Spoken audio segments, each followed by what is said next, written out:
ఇంత ఒక హ్యాండ్సమ్ హీరోని మీరు పెళ్లి చేసుకుంటున్నారు అండ్ న్యాచురల్లీ చాలా మంది అమ్మాయిలు ఆయనకి లైన్ వేసి ఉంటారు, ఫోన్ చేసి ఉంటారు, ఫోన్లు ఫ్యాన్స్ రకరకాలుగా హీరోయిన్స్ తో వర్క్ చేస్తారు. అండ్ ఇండస్ట్రీ కొంచెం అంటే అప్పట్లో చెప్పేవాళ్ళు దట్ ఇండస్ట్రీలో ఆ ప్రాక్సిమిటీ వల్ల రిలేషన్షిప్స్ తొందరగా ఏర్పడిపోతాయని చెప్పేసి. అంతే కదా, హీరో హీరోయిన్స్ మధ్య కావచ్చు. అప్పుడే కాదు ఇప్పుడు ఎప్పుడన్నా అంతే అది. బట్ ఎప్పుడు మీరు ఇన్సెక్యూర్ ఫీల్ అవ్వలేదు ఒక స్త్రీగా? అస్సలు లేదు. అంటే మీ మీద ప్రేమ తగ్గిపోతుందని అట్లా లేదు, ఎప్పుడు నాకు అనిపించలేదు. నేను ఒకటి ఏంటంటే బేసికల్గా నేను చాలా స్ట్రాంగ్గా నేను చాలా స్ట్రాంగ్గా బిలీవ్ చేసుకుంటా ఒకటి. రెండోది బికాస్ నేను కరెక్ట్గా ఉంటే నన్ను వదిలి ఎవరు వెళ్ళలేరు. నా పిల్లలు అవనివ్వండి, నా హస్బెండ్ అవనివ్వండి, నా ఫ్రెండ్స్ అవనివ్వండి. నేను కరెక్ట్గా ఉన్నంత వరకు, నా సైడ్ నుంచి ఏ ఇన్కన్వీనియన్స్ లేనంత వరకు, నేను వాళ్ళని అర్థం చేసుకున్నంత వరకు, నేను వాళ్ళకి ఒక అవకాశం ఇవ్వనంత వరకు వాళ్ళు ఎలా వెళ్తారు? ఎక్కడన్నా ఏ రిలేషన్షిప్లోనన్నా ప్రాబ్లం వచ్చిందంటే ఏదో ఒక అవకాశం వాళ్ళకి కల్పించడం వల్లనే వస్తుంది. అది వైఫ్ అండ్ హస్బెండ్ అవనివ్వండి, పిల్లల మధ్య అవనివ్వండి, ఏమన్నా అవనివ్వండి. మనం అండర్స్టాండింగ్గా, మనం కాంప్రమైజింగ్గా వెళ్ళిపోతూ ఉంటే గొడవలే రావు. గొడవలు రానప్పుడు వాళ్ళు మనకి దూరం అయిపోతారన్న భయము ఉండదు. నేను ఎప్పుడు అదే బిలీవ్ చేస్తా, అదే ఫాలో చేస్తా. ఇంతవరకు నేను సక్సెస్ఫుల్గానే ఉన్నా. సో నాకు ఎప్పుడు కూడా ఇన్సెక్యూరిటీ అనిపించలేదు. అదే నేను చెప్తున్నా మీకు, రాజశేఖర్ గారి దగ్గర నాకు నచ్చింది అదే. ఆయనకి ఫ్యాన్స్, అమ్మాయిలు, అభిమానులు ఎవరున్నా కూడా నాతో డిస్కస్ చేయకుండా, నాతో చెప్పకుండా ఏ ఇష్యూ ఉండదు. ఒకవేళ ఒక అమ్మాయి ఫోన్ చేసి మీరు నా దగ్గరికి రండి అని అన్నా కూడా నాతో ఆయన చెప్తారు. ఇట్లా పలానా అమ్మాయి ఒక ఫోన్ చేసి ఇట్లా నాకు ఫోన్ చేసింది తెలుసా అన్నది కూడా. చాలా ఇన్సిడెంట్స్. అది ఒకరోజు అయితే ఆయన కంగారు ఒంగోలులో మేము షూటింగ్కి, అప్పటికి ఇంకా మా పెళ్ళి కూడా కాలే. బట్ అదే నేను చెప్పాను కదా, వి ఆల్వేస్ ఎప్పుడు అనుకునేవాళ్ళు మన ఇద్దరం పెళ్లి చేసుకుంటే బాగుంటుంది, కానీ పెళ్లి చేసుకోవడానికి అందరూ ఒప్పుకోవాలి. ఎవరికి అగెయిన్స్ట్గా అయితే నేను చేసుకోలేను అన్న కాన్సెప్ట్లో మేము ఉన్నప్పుడు నేను చాలా బోల్డ్గానే మేము లివ్ చేసామండి. మా పెళ్ళికి ముందు కూడా ఇప్పుడు మూవీస్ లైక్ నవభారతం, ఈ సినిమాలంతా యాక్ట్ చేసేటప్పుడు ఆల్మోస్ట్ మేమిద్దరు ఒకే రూమ్లో ఉండేవాళ్ళమి. పక్క రూమ్లు ఉన్నా కూడా మోస్ట్ ఆఫ్ ద టైమ్ నేను తనతోనండి. మేము ఇండస్ట్రీలో మేము పెద్ద టాపిక్ కూడా అయ్యాం. చాలా మంది మా గురించి మాట్లాడుకోవడం కూడా జరిగింది. పెళ్ళి అవుతుందో లేదో మళ్ళీ మన నవ్వుల పాలు అయిపోయామే 10 మందిలో అని నేను ఎప్పుడు అనుకోలే. నేను అంటే ఎక్కడ ఏ రోజు నేను అనుకోలే. మా మదర్తో కూడా, మా మదర్ చాలా బాధపడేవారు, మా ఫాదర్ బాధపడేవాళ్ళు. ఇట్లా ఏంటి ఇంటర్వ్యూస్ అంత పేపర్లో ఇట్లా ఇస్తున్నారు రాజశేఖర్, వాళ్ళ అమ్మాయి వాళ్ళు చెప్తే వాళ్ళని చేసుకుంటానని, మరి మీరు ఇద్దరు ఇట్లా తిరుగుతున్నారు అనేవారు ఆయన. సో నేను ఒకరోజు మా పేరెంట్స్కి చూసి చెప్పేశాను, మమ్మీ ఇంతే. తను అది నాకు ముందే చెప్పాడు.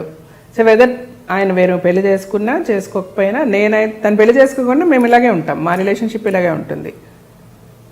There will be no change in ఆ రిలేషన్షిప్. బట్ అది ఇంకో అమ్మాయి వచ్చి ఉంటే అప్పుడు ఒకవేళ అమ్మాయి యాక్సెప్ట్ చేయకపోతే maybe we would have been good friends. అది తన ఇష్టము, ఆయన ఏం చెప్పుకుంటారో ఎట్లా చేసుకుంటారో అది తన సోల్మేట్స్ అని మీకు ఫీల్ అయ్యారు. అంతే, నేను అలాగే ఫీల్ అయ్యి, తను అలాగే ఫీల్ అయ్యారు. తను యాక్చువల్గా అట్ వన్ టైం చాలా ఒక ప్రపోజల్ అంతా ఓకే అయిపోయి, వాళ్ళ ఇంట్లో వాళ్ళకంతా ఓకే అయిపోయి, పెళ్లి రాజశేఖర్కి వేరే అమ్మాయితో అంతా ఫిక్స్ అయిపోయింది. ఫిల్మ్ ఇండస్ట్రీలోనే, నేను పేరు అయితే చెప్పదలుచుకోలేదు, నాట్ అన్ యాక్ట్రెస్. బట్ అంతా ఫిక్స్ అయిన తర్వాత కూడా వాళ్ళ బ్రదర్ ఇన్ లా, అంటే రాజశేఖర్ గారు was not very happy, but వాళ్ళ బ్రదర్ ఇన్ లా వాళ్ళంతా కూడా వచ్చి నాకు చెప్పారు. I said fine, I'm prepared for this. Film ఇండస్ట్రీలోనే, but not actress, not an actress. Sir అయితే నేను మెంటల్గా ఆల్రెడీ ప్రిపేర్డ్గా ఉన్నానండి. Of course it's going to, నాకు చాలా పెయిన్ఫుల్గా ఉంటుంది, బట్ ఈవెన్ దెన్ ఈ పెయిన్ నేను తీసుకోవడానికి రెడీగానే ఉన్నా. ఎందుకంటే నేను ఆల్రెడీ మెంటలీ ప్రిపేర్డ్, నాకు ఇది జరుగుతుంది అని చెప్పి. అండ్ నేను చెప్పాను, ఆయన రాజశేఖర్ గారు కూడా, తను కూడా ఒక లెవెల్కి కన్విన్స్ అయ్యి, ఆ పెళ్ళి అనేది ఆల్మోస్ట్ ఇంక పెళ్ళి వాళ్ళు వీళ్ళు మాట్లాడుకోవాలి అన్నీ అయిపోయాయి, 2 ఫ్యామిలీస్ కలవడం చేయడం అంతా. బట్ తర్వాత ఒక 1 డే ఆ అమ్మాయి నన్ను, అంటే తను నాతో చదివింది స్కూల్లో, నాకు 1 year సీనియర్ అమ్మాయి. ఎవరో చెప్పచ్చు కదా? చెప్పలేదు, చెప్పకూడదు, దట్స్ నాట్ నైస్. సో అయితే తను ఒకరోజు రాజశేఖర్ గారు ఫోన్ చేసి తను నేను కలవాలంటుంది. మా సినిమా స్టోరీలా ఉంటుంది మరి యాక్చువల్గా. So early morning 5 o'clock 6 o'clock ఏదో గుడికి వెళ్దాం అనుకున్నా. వాళ్ళిద్దరు వచ్చారు, నేను వెళ్ళాను. మేము గుడికి వెళ్ళాము. ఎప్పుడు లైక్ ఆయనకు ఒక కారు ఉంది, యాంబీ అనమాట, అప్పుడు తను యూజ్ చేసేది. సో తను ఫ్రంట్లో నేనే కూర్చునేదాన్ని ఎప్పుడు నార్మల్గా. ఆ రోజు మటుకు ఆ అమ్మాయి కూర్చుంది, నేను వెనక్కి కూర్చున్నాను. మేము వెళ్ళాము, గుడికి వెళ్ళాము, చూసాము, అన్నీ అయింది. హలో అంటే హలో, నేను చెప్తున్నాను కదా, హలో అంటే హలో అనుకున్నా. మా ఇంటికి నేను వెళ్ళిపోయాను. I fell very sick. తర్వాత నాకు చాలా అంటే ఎవరితోనూ షేర్ చేసుకోలేము. అట్ ద సేమ్ టైం ఇద్దరికీ పెయిన్ ఉంది. నేనైతే చాలా హై ఫీవర్ వచ్చేసింది. ఒక 1 full day నేను రాజశేఖర్ గారికి కూడా ఫోన్ చేయలేదు. తర్వాత మా మదర్ షీఈ్ వెరీ అండర్స్టాండింగ్, మా మమ్మీ అయితే. సరే ఆవిడైతే she no more now, I miss her a lot. సరే అయితే తను షీ కాల్డ్ హిమ్ అనమాట. ఆయనకి ఫోన్ చేసి ఇట్లా జీవిత ఈజ్ వెరీ సిక్ అని అంటే వెంటనే వచ్చి then is being a doctor medication అది ఇచ్చారు చేసి then he stayed with me for a while and then he went away. సరే ఇది జరిగింది. తర్వాత మేము ఇద్దరం ఒక సినిమాలో కూడా యాక్ట్ చేసాం. ఇంకా పెళ్ళి మాటలన్నీ జరుగుతున్నాయి. ఆ అమ్మాయికి నాయనకి ఎప్పుడు పెళ్ళి ఏంటి అంతా. ఇంద్రధనుస్ అనే మూవీ చేసామన్నమాట. అందులో చూస్తే నేను చాలా సిక్కుంటా. మీరు if you watch the movie now after this interview will know. అంటే చాలా సన్నగా ఒకలాగా చాలా పేల్గా ఉంటానన్నమాట. I will be very sick in that film. ఇద్దరమే యాక్ట్ చేస్తున్నాము, ఇద్దరికి అన్నీ తెలుసు, like you know he's going to get married అంతా. బట్ ఆ అమ్మాయి ఏంటంటే సడన్గా one day he was very tensed. Shoot అయిపోయిన పక్క రూమ్లో ఉంటాం కదా, చాలా టెన్స్డ్. ఏంటి ఫోన్లో వెళ్తున్నారు, మాట్లాడుతున్నారు, వస్తున్నారు అంతా. So then I asked him ఏంటి ఏమైంది, వాట్ ఈస్ ద ప్రాబ్లమ్ అని అంటే no we have an issue. వాళ్ళ పేరెంట్స్, ఆ అమ్మాయికి నేను నీ గురించి చెప్పాను కదా, ఈ అమ్మాయి వాళ్ళ పేరెంట్స్కి చెప్పి so then now she insist me that మన ఇద్దరు మీ పెళ్లి చేసుకోవాలంటే hereafter you should not, నువ్వు జీవిత గారితో మాట్లాడకూడదు, మీరు తనతో యాక్ట్ చేయకూడదు, ఇవన్నీ చెప్పారు మా పేరెంట్స్ చెప్తున్నారు. ఎందుకంటే అలా వదిలేస్తే అది మళ్ళీ ప్రాబ్లం అయిపోతుంది ఫ్యూచర్లో ఇలాగన్నారు. సో నేనైతే చెప్పేశాను చాలా క్లియర్గా, అది ఇంపాసిబుల్, నా లైఫ్ని మీరు డిక్టేట్ చేయొద్దు. యాజ్ ఎ వైఫ్ మీకు ఏ ప్రాబ్లము రాకుండా నేను చూసుకుంటాను. అది నా సైడ్ నుంచి ఏదైనా తప్పు జరిగిన రోజు మీరు మాట్లాడండి.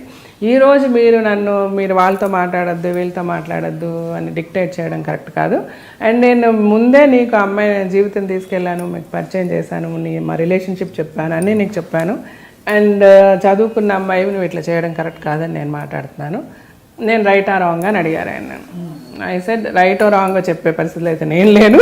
ఫస్ట్ ఆఫ్ ఆల్ మీరు ఏ డెసిషన్ తీసుకున్నా ఇట్స్ ఓకే నాకు, because you don't trouble yourself. మీరైతే ట్రబుల్ అవ్వద్దు, దీని గురించి ఎందుకు tension. Whatever you decide, మీ పేరెంట్స్ ఏం చెప్పారో అది చెయ్యండి అని నేను చెప్పాను.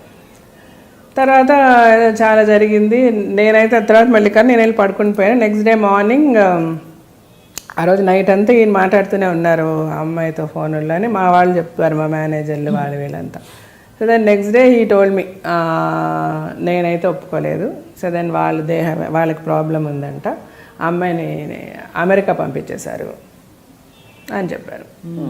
సరే ఓకే, మీరేం చేయాలనుకుంటున్నారంటే నేను అమ్మాయితో ఓపెన్గా చెప్పేసి, నువ్వు నీ పేరెంట్స్ నువ్వు డెసిషన్ తీసుకో. అమ్మాయికి యాక్చువల్గా ఈ ప్రపోజల్ వచ్చింది, ఆ అమ్మాయి చాలా ఇష్టపడి ఈయన చేసుకోవాలని చాలా పెద్ద లెవెల్లో వచ్చే మాట్లాడారనమాట. సో ఈయనకి బాగా తెలుసు ఆ అమ్మాయికి ఆయన అంటే ఇష్టమని. సో నా వరకు అయితే నీకు ఏ అష్యూరెన్స్ అయితే నేను ఇచ్చానో అవన్నీ ఓకే. అలాగే మా పేరెంట్స్కి కూడా ఇష్టం కాబట్టి ఐ విల్ మ్యారీ యూ, నేను కేర్ఫుల్గా నేను చాలా బాగా చూసుకుంటా. బట్ జీవిత విషయం నేను ముందు నుంచి నీకు చెప్పిందే. తను ఎప్పుడు కూడా నాకు మంచి ఫ్రెండ్గా ఉంటుంది. మా రిలేషన్షిప్ ఎంతవరకు ఉంటుందని అది నీకు అనవసరం. మేబీ నేను తర్వాత కూడా తనతో మాట్లాడినేమో, అది వేరే. బట్ నాకు అది కండిషన్గా పెడితే నాకు నచ్చదు. అది నాకు I cannot take it. So you take a call, నీ పేరెంట్సా నేనా అని నేను చెప్పేశాను. తను వాళ్ళ పేరెంట్స్ మాట విని యూఎస్ వెళ్ళిపోయింది. ఫర్గెట్ ఇట్ అన్నారు ఆయన, అంతే. ఆ తర్వాత మామూలుగా మేము 2-3 ఫిల్మ్స్ యాక్ట్ చేసాము. మగాడు టైంలో ఈ మెట్ విత్ అన్ యాక్సిడెంట్. ఆ యాక్సిడెంట్ అయితే వాళ్ళ ఫ్యామిలీ. సో ఐడియా ఎక్కడి నుంచి వచ్చింది, పెళ్లి చేసేసుకోండి మీరు ఇంకా చాలు అనేసి? పెద్దవాళ్ళు చెప్పారా? వాళ్ళే చెప్పారు. వాళ్ళే అంటే ఇంకా యాక్సిడెంట్ తర్వాతనే హాస్పిటల్లోనే ఉన్నారు ఆయన. ఆల్మోస్ట్ 1 month 1.5 month హాస్పిటల్లో ఉన్నారు. తనతో నేను హాస్పిటల్లోనే ఉన్నా. ఆ తర్వాత ఇంకా హాస్పిటల్ నుంచి డైరెక్ట్గా వాళ్ళ ఇంటికే తీసుకెళ్ళాను. నేను మా ఇంటికి కూడా పంపేలా. వెంటనే పెళ్ళి అని అనుకున్నారు. బట్ ఆయనకి ఆల్మోస్ట్ 1 year అయింది కోలుకోవడానికి, రాజశేఖర్ గారికి. He was almost on crutches for about 7-8 months crutches మీదే ఉన్నారు తను.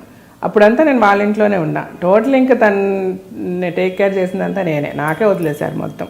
తర్వాత తనకు బాగా అయిన తర్వాత పెళ్ళి అని అనుకున్నాము. ఆ లోపల మా ఫాదర్ చనిపోయారు. ఇంకా మళ్ళీ 1 year ఆగి పెళ్లి చేసుకున్నాం అనమాట.